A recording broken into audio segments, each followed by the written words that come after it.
अपने बच्चों का पालन ऐसे करो कि आपके बच्चे अपने बच्चों को आपकी कहानी बड़े गर्व से सुनाएं। नमस्कार, मैं Vivek Bindra, founder and CEO बड़ा बिजनेस.com। आज बात करेंगे बच्चों को काबिल बनाने का सबसे बड़ा रहस्य। और वो क्या है सबसे बड़ा रहस्य? पेरेंटिंग की बात करेंगे। आज ऐसे टिप्स दूंगा, हिल जाएंगे। अभिमन्यु को चक्रव्यूह भेदने की सारी कला मां के गर्भ में ही सीखने का अवसर मिल गया था। प्रहलाद 5 साल से कम उम्र के अंदर सारे शास्त्र सीख गए थे। होलिका का दहन हो गया, लेकिन प्रहलाद का दहन नहीं हुआ। होलिका, जिसको आग में ना जलने का वरदान था, वो भी जल गई। पेरेंट्स वो पहले, they are first looking glass of their children.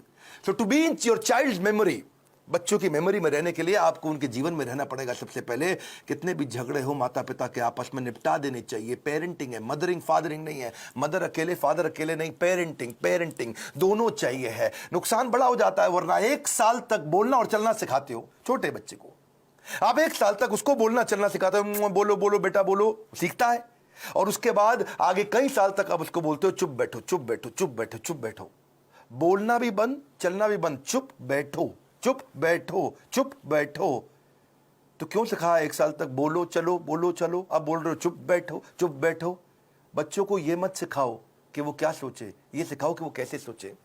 Because a badly parented child is a lost child. परवरिश की परख जो होगी ना आपकी, वो इस बात से होगी कि बुढ़ापे में वो आपका कितना साथ देने वाले हैं। खराब परवरिश के कारण उसके सोशल स्किल वो खत्म हो जाते हैं, अनरिलायबल हो जाता है, अनस्टेबल, केयरलेस बच्चा होता है, आर्ग्यूमेंटेटिव होता है। आपका बच्चा रिजिड हो गया, जिद्दी है, रूड है, इनडिसिप्लिन्ड है, एंटी सोशल बिहेवियर हो रहा है, उसका अकेलापन महसूस करता है, कभी कभी पेसिमिस्टिक है, सेल्फ डिफीटिंग थॉट्स आते हैं, सीक्रेटिव है, बताता नहीं बातें अपनी, छुपाता है आपसे, सब कुछ छुपाता है, आपको दोस्त नहीं समझता, उसके अंदर फियर ऑफ फेलियर है। ये सब क्यों है? अगर आपकी पेरेंटिंग कमजोर है तो यही नुकसान होंगे। बच्चे बड़ों की बात सुनने में अच्छे नहीं होते, वो बड़ों को कॉपी करने में ज्यादा अच्छे होते हैं। भगवद गीता में कृष्ण ने कहा है, यद यद आचरति श्रेष्ठ तत्तद एव तरुजना। यद यद तत्तद, जैसा जैसा वैसा वैसा। मेरी बात समझिएगा, जैसा जैसा फादर कहेगा वैसा वैसा बच्चा नहीं करेगा, पर जैसा जैसा फादर करेगा वैसा वैसा बच्चा अपने आप करेगा। क्या मतलब हुआ? अगर आप बोलोगे तो नहीं मानेगा, आप करोगे तो अपने आप करेगा। इसका मतलब बच्चे कॉपी करना जानते, सुनना नहीं जानते। आप उन्हें इंस्ट्रक्शन मत दो, इंस्पिरेशन क्रिएट करो, वो अपने आप करेंगे। जैसा जैसा लीडर कहेगा वैसा वैसा फॉलोअर नहीं करेगा, लेकिन जैसा जैसा लीडर करेगा वैसा वैसा फॉलोअर अपने आप करेगा। और यही माता पिता और बच्चों के साथ भी होता है। एक बात समझिए कि greatest mark of parent is how they treat their child when no one is looking. जब कोई नहीं देख रहा हो, आप अपने बच्चों को कैसे डील करते हैं। 3 F याद रखिएगा। फर्म रहिए बच्चों के साथ, जो काम की बात है उस पर टिके रहिए, फेयर रहिए, जबरदस्ती सजा मत दीजिए, और फ्रेंडली भी रहिए, ताकि कभी सजा देनी भी पड़ जाए तो मित्रवत व्यवहार बना रहे आपका उसके साथ में। टेक्निकली ना 4 प्रकार के माता पिता होते हैं, मेरी बात को समझना। एक होते हैं अथॉरिटेरियन, जैसा बोला वैसा कर, जितना बोला उतना कर, ये अथॉरिटी है। एक होता है डेमोक्रेटिक, मिल बांट करके बात करते हैं, बच्चों की सुनते हैं। पहले के जमाने में अथॉरिटेरियन चलता था, आजकल डेमोक्रेटिक ज्यादा ठीक रहता है। डेमोक्रेटिक मतलब बच्चों को इन्वॉल्व करें, उनको इन्फॉर्म ना करें, बच्चों के साथ मिलकर चर्चा करें, उनके साथ समय बिताएं, उनकी भी सुने अपनी भी सुनाएं। और एक होते हैं परमिसिव, तेरा जो मन करता है कर ले, उसको जो चाहिए उसको दिला दिया, उसको जैसा गिफ्ट चाहिए उसको वैसा दे दिया, जो गाड़ी बाइक मांगता तुरंत दे दिया, जो मोबाइल चाहिए तुरंत दे दिया। परमिसिव, कोई मतलब ही नहीं है। लेकिन इससे भी ज्यादा खराब है नेग्लेक्टफुल, अनइन्वॉल्व। वो क्या है? बच्चा क्या कर रहा है, किससे दोस्ती कर रहा है, किसके साथ उठता बैठता है, कोई जानकारी नहीं है, कंप्लीटली नेग्लेक्ट कर रहे हैं। आप कौन है? अथॉरिटेरियन है, जितना बोला उतना कर। डेमोक्रेटिक है, मिल बांट के रिश्ता बनाते हैं। परमिसिव है, जो करना है कर। नेग्लेक्टफुल, पता ही नहीं है कि क्या कर रहा है वो। तो 4 में से सबसे अच्छा है डेमोक्रेटिक पेरेंट होना। बिकॉज आप नहीं तो बच्चा बर्बाद हो जाता है, वो झूठ बोलना शुरू कर देता है। और अगर वो ज्यादा झूठ बोल रहा है, इसका मतलब आपने बहुत रिएक्ट किया था उसकी पुरानी गलतियों के ऊपर, और फिर वो सीक्रेटिव हो जाता है और अपनी बातें नहीं बताता। मैदान में हारा हुआ इंसान तो जीत सकता है, लेकिन मन से हारा हुआ इंसान कभी नहीं जीत सकता। तो मन से ना हारे बच्चा। अब सुनिए पेरेंटिंग के असली टिप्स। पहला टिप, इंकरेज करिए अपने बच्चे को, वो बचपन से इनोवेटिव थॉट प्रोसेस बिल्ड करें। उसको ऐसे प्रश्न पूछिए कि वो इनोवेशन बिल्ड कर सके। दूसरा, उसके साथ बैठ के किताबें पढ़िए और अच्छे वीडियोस देखिए। ये नहीं उसको बता दिया, उसके साथ बैठिए, खुद भी पढ़िए, चर्चा करिए उसके साथ में। तीसरा, कुछ क्वेश्चनिंग का आपस में फॉर्मेट बिल्ड करिए, म्यूचुअल क्वेश्चनिंग, कुछ वो आपसे पूछे, कुछ आप उससे पूछो, और खास तौर से आप उससे पूछो, वो आंसर करे, ज़्यादा बोलेगा, रिलेशनशिप बनेगा। प्ले विद योर चाइल्ड, उसके साथ खेलिए, फ्रेंडशिप इज द की। उसकी दोस्ती हो गई तो आपसे कभी मन नहीं चुराएगा। अगला मेरा पॉइंट है बजटिंग। बच्चे को बजटिंग सिखाओ, उससे उसके इमोशनल रिक्वायरमेंट कम होगी, इंटेलेक्चुअल कैपेबिलिटी बढ़ेगी। बजटिंग का मतलब क्या हुआ, आप उसको बता सकते हो कि भाई तुम्हें 500 रुपया हफ्ता दूंगा, उदाहरण है, आप अपनी कैपेसिटी के हिसाब से डिसाइड कर लो। 500 रुपया हफ्ता मतलब 2000 रुपया महीना मिलेगा तुमको। अब तुम्हें कोई गेम खरीदनी है, कोई खिलौना खरीदना है, बहुत इच्छा कर रही है, लेकिन तुम्हारे बजट में नहीं आता, तो तुम एक महीना रुको, अगले महीने जब तुम्हारे पास 2000 की जगह 4000 हो जाएंगे तब खरीद लेना। अगर वो 6000 का है तो 3 महीना रुको, 3 महीने बाद खरीद लेना, पैसा इकट्ठा करो। इससे वो अपनी इमोशनल डिजायर्स को रेगुलेट करना सीख पाएगा। उसको बचपन से आपने थोड़ा थोड़ा फाइनेंस सिखा दिया, वो बचपन में ही कैलकुलेटर लेकर के समझने लग जाएगा, हिसाब लगाने लग जाएगा। उसको लर्निंग, स्पीकिंग, रीडिंग, राइटिंग, इसको बोलते हैं LSRW, इसकी प्रैक्टिस कराओ। अब कभी भी अगर कोई कहानी भी सुनानी हो बच्चों को, तो कहानी किसकी सुनाओ, कुछ हेल्दी फूड के बारे में, खाने की ईटिंग हैबिट्स के बारे में, या कुछ सक्सेस के बारे में कहानी सुनाइए। क्वेश्चन आंसर की टेक्निक बहुत काम आती है। उसको सिनेरियोज देकर के क्वेश्चंस करो कि अगर ऐसा हो तो क्या करना चाहिए, ऐसी परिस्थिति में क्या करना चाहिए, तो वो सोचेगा। जब वो अच्छा सोचेगा, उत्तर देगा आपको, तो अपने आप सफल होगा। उसको पैशन ओरिएंटेड कंटेंट दिखाओ। उसका वीडियो गेम खेलने का मन करता है, उसके अंदर देखो स्किल क्या है, उस स्किल के हिसाब के वीडियोज उसके साथ बैठ के देखो, उस स्किल के हिसाब के उसको स्किल की ट्रेनिंग भी दिलाओ। उसको अगर वो बाहर खेलने नहीं जा रहा है, अंदर केवल कंप्यूटर गेम पे लगा है, या केवल बाहर खेलने जा रहा है और कंप्यूटर पे बिल्कुल नहीं बैठता, इक्वल वेटेज दो। कंप्यूटर गेम्स से भी बच्चे का माइंड शार्प होता है, और बाहर भी खेलने जाए। यानी कि फिजिकल और इंटेलेक्चुअल दोनों कैपेबिलिटीज उसकी बिल्ड करनी जरूरी है। आप उसको अलग अलग सिनेरियो के जब क्वेश्चंस करते हो ना, तो उसमें रिस्क और फेलियर को भी थोड़ा थोड़ा आने दो उसकी लाइफ में। थोड़ा स्मॉल रिस्क, स्मॉल फेलियर आने दो, तभी बाउंस बैक करना सीखेगा। उससे वो प्रॉब्लम सॉल्व करनी सीखेगा, और problem solving is a game changer. मेरा एक इंपॉर्टेंट सजेशन है, अपने बच्चे के साथ में मोटिवेशनल कंटेंट बैठ करके कंज्यूम करें, यानी इससे उसका कैन डू एटीट्यूड बढ़ेगा। मैं भी कर सकता हूं। मोटिवेशनल कंटेंट के लिए जो भी अच्छे वीडियोस हैं, केवल मैं मेरे वीडियोस नहीं बोलता हूं, कई प्रकार की इंस्पिरेशनल स्टोरी बेस्ड वीडियोस आते हैं, कई एनिमेटेड वीडियोस होते हैं। उसके साथ बैठो, देखो, उससे पूछो आपने क्या सीखा, फिर आप बताओ आपने खुद क्या सीखा, फिर वो बताए उसने क्या सीखा। तो इससे उसके अंदर कैन डू एटीट्यूड बिल्ड होगा, और हो सके तो थोड़ा ऑर्गेनाइज करने में उसकी मदद करो। उसके साथ बैठ करके देखो, अपने आप बच्चा ऑर्गेनाइज कभी नहीं होगा। बेड लगाना तो आप मत लगाएं, अगर आप माँ हैं, बच्चे को साथ में लगाएं कि हम दोनों मिलकर आज बेड लगाएंगे, हम दोनों मिलकर आज अलमारी सेट करेंगे, हम दोनों मिलकर आज वॉशरूम साफ करेंगे, हम दोनों मिलकर के आज अपनी स्टेशनरी को ऑर्गेनाइज करेंगे, हम दोनों मिलकर के आज किताबों के कवर चढ़ाएंगे। और उसके बाद धीरे धीरे आप उसको बोले अब तुम करके दिखाओ, पहले आप करो और वो करे साथ में, फिर उसके बाद उसको बोलो अब तुम अकेले करके दिखाओ मुझको। उसकी थॉट प्रोसेस अगर बिल्ड होना शुरू हो जाए तो उसको प्रेज करो, तारीफ करो। उसको कभी कोई स्टोरी सुनानी हो तो ग्रोथ माइंडसेट की स्टोरी सुनाओ। आपको उसकी तारीफ करनी, actions that are appreciated they get repeated. तो जिस एक्शन पे आप उसको अप्रिशिएट करेंगे, उस एक्शन को बार बार लेगा। जिस व्यवहार पे दोगे पुरस्कार, उसी को तो वो दोहराएगा बार बार। और आप क्या करें, जब भी चर्चा करनी हो, गोल ओरिएंटेड चर्चा करो, फ्री फ्लो चर्चा नहीं होनी चाहिए। और क्या मजे हो रहे हैं, बस आप लगे ही हुए, इसके बाद कुछ भी बात किए जा रहे हैं। सोचिए मैं इसको कैसा बनाना चाहता हूं, उस सब्जेक्ट की कहानियों पे चर्चा करो, गोल ओरिएंटेड। हाँ, बच्चे को माइक्रो मैनेज मत करिएगा कभी भी। छोटी मोटी गलतियां करता है, करने दो, हर समय नहीं टोकना। आप पॉजिटिव साइड बिल्ड करिए, नेगेटिव साइड अपने आप चली जाएगी। नेगेटिव साइड को मना करोगे कभी नहीं जाएगी। तो इसलिए पॉजिटिव सोल्यूशन ओरिएंटेड क्वेश्चन पूछो। अगर वो कोई गलती कर भी देता है, बताओ मत तूने ये गलत किया, उससे पूछो इसको और अच्छे से कैसे कर सकते थे बेटा, इससे अच्छा तरीका क्या है, ये क्या है, पॉजिटिव सोल्यूशन ओरिएंटेड क्वेश्चन। बेटा आपको क्या लगता है सबसे इंटेलिजेंट बच्चे इसको कैसे हैंडल करते, बेटा आपको क्या लगता है सबसे अच्छा तरीका इसको करने का क्या हो सकता है। तो वो बेचारा कंपल्शन में आपको सही आंसर देगा। जब वो बार बार सही आंसर देगा, बार बार सही आंसर देगा, तो उसके संस्कारों में बैठना शुरू हो जाएगा, और धीरे धीरे वो वैसे ही प्रैक्टिस में भी आ जाएगा उसके। इसके बाद इसी का तरीका, इसी को बोलते हैं इन्वॉल्विंग पेरेंट बनना, इन्फॉर्मिंग पेरेंट नहीं बनना है आपको।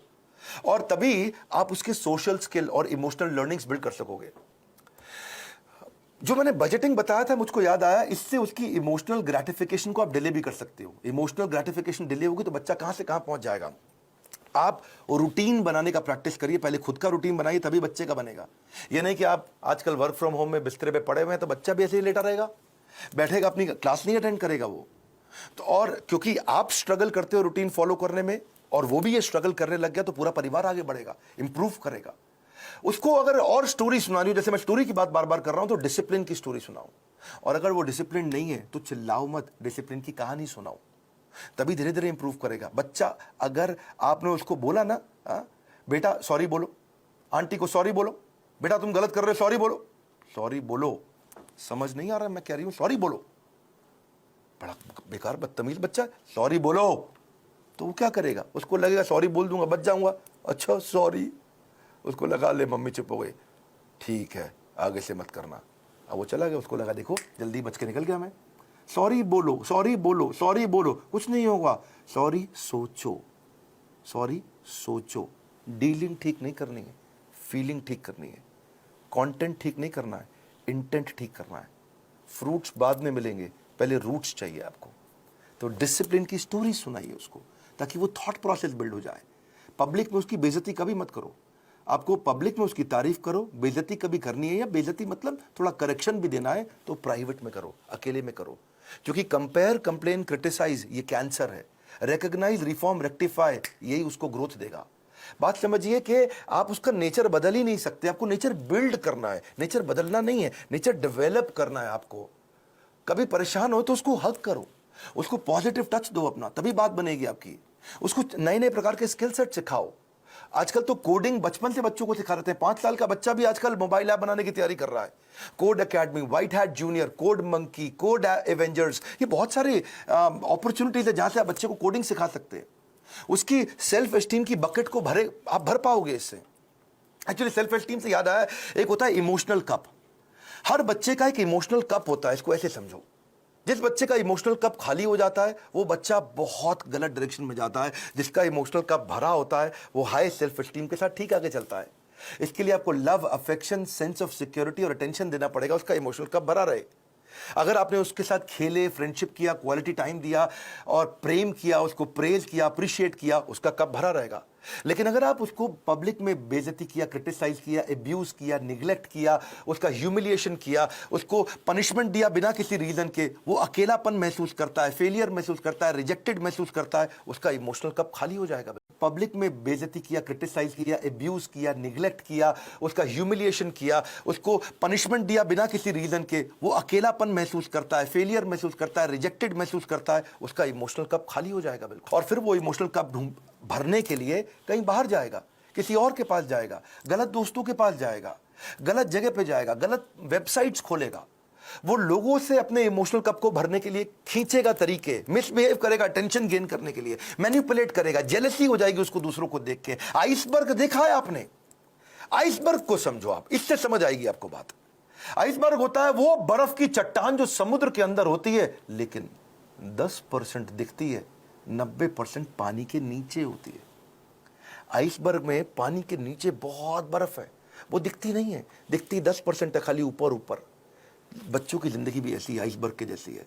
अगर उनका एंगर, उनका स्क्रीमिंग, वो चिल्ला रहा है, वो कोई बात छुपा रहा है, वो वायलेंट हो गया है, अग्रेसिव हो गया है, वो रो रहा है, ये खाली 10% ऊपर दिख रहा है, इसके नीचे 90% बहुत कुछ था। उसकी एंग्जाइटी, फ्रस्ट्रेशन, उसका डिस्ट्रेस, उसका ट्रस्ट ना कर पाना, उसका फेलियर, उसका ग्रीफ, उसका अनश्योर होना, उसका स्ट्रेस में होना, अटैक्ड महसूस करना, उसका हर्ट महसूस करना, उसका वरिड, अलोन, लोनलीनेस फील करना, ये सब समुद्र के नीचे था। और समुद्र के ऊपर क्या है? थोड़ी सी बर्फ दिख रही है। आप उस बर्फ को लेकर ट्रीटमेंट कर रहे हो, जो नीचे दिखती हुई बर्फ को लेकर कर रहे हो, जो नीचे छुपी हुई बर्फ है, उसको ठीक करना है। इसलिए करेक्शन नहीं, इंस्पिरेशन। बच्चे, पता है, अगर आपको उनको सफल बनाना है, उनकी सफलता का स्कोर बोर्ड बना दो, गेमिफाई कर दो। इसको क्या बोलते हैं? Gamification of value inculcation. अगर आप उनमें संस्कार डालना चाहते हो तो गेमिफाई कर दो उसको। इसको गेम देखो, बिकॉज अगर स्कोर बोर्ड बना दोगे ना तो वो जीतना चाहेंगे। देखा आपने, क्रिकेट का स्कोर बोर्ड होता है, बास्केटबॉल का स्कोर बोर्ड होता है। जैसे स्कोर बोर्ड चालू होता है, बच्चे जल्दी खेलते हैं, एनर्जी से खेलते हैं। जब टेस्ट प्रैक्टिस मैच होता, क्रिकेट में भी पहली बॉल प्रैक्टिस बॉल फेंकते, सुना आपने? कौन खेलता है उसे? बल्ला घुमाता नहीं बच्चा, ठीक, क्या फर्क पड़ता है, आउट भी हो जाए तो भी कोई फर्क नहीं पड़ता। लेकिन जैसे ही स्कोर बोर्ड शुरू होता है बच्चे जान लगा के खेलते हैं, अबे जीतना है अपने को, एनर्जी आ जाती है उनकी। वैसे ही आप भी कुछ इसको वैल्यू, संस्कारों को बिल्ड करने के लिए गेम क्यों नहीं बना देते? कोई टोकन लेके आओ बाजार से, उस पे 1 रुपया, 2 रुपया, 5 रुपया, 10 रुपया लिखो टोकन पे, और उनके साथ डिस्कस करो, अगर ये बिहेवियर करोगे तो तुम्हारे इस बॉक्स के अंदर मैं 2 रुपए का टोकन डालूंगी, 5 रुपए का डालूंगी, 10 रुपए का डालूंगी या डालूंगा अगर आप पिता हैं तो। और अगर तुमने ये गलत बिहेवियर किया तो ये टोकन बाहर निकल जाएगा, तुम्हारा रोज का स्कोर बोर्ड बनेगा शाम को। अगर वो सुबह टाइम से उठा तो 2 रुपया मिला, अगर उसने ब्रश टाइम से किया तो 2 रुपया मिला।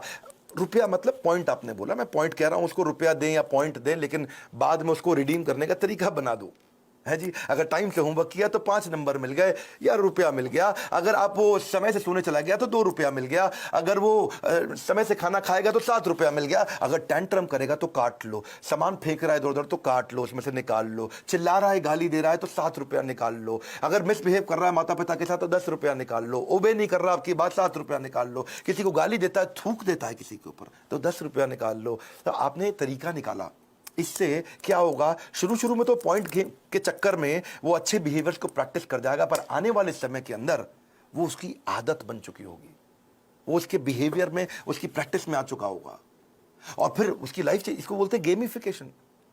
बच्चे को अकेला मत छोड़ो, इतना बच्चों के आंसू ना कड़वे होते हैं, उन्हें मीठा करना है आपको, उसकी जिज्ञासा गहरी होती है, उसको शांत करना है, उसका दुख बहुत तीव्र होता है, इससे उससे ले लो, उसका हृदय कोमल है, उसे कठोर मत बनाओ। Your children will become what you are, so be what you want them to be. बड़ी सिंपल सी बात है भैया, अगर आप दोनों का आपस में झगड़ा भी है पति पत्नी का, बच्चों के लिए सुलझा लो, आओ साथ में बैठो, बात करो, प्यार करो दूसरे को, ताकि बच्चे का जीवन सुरक्षित हो सके।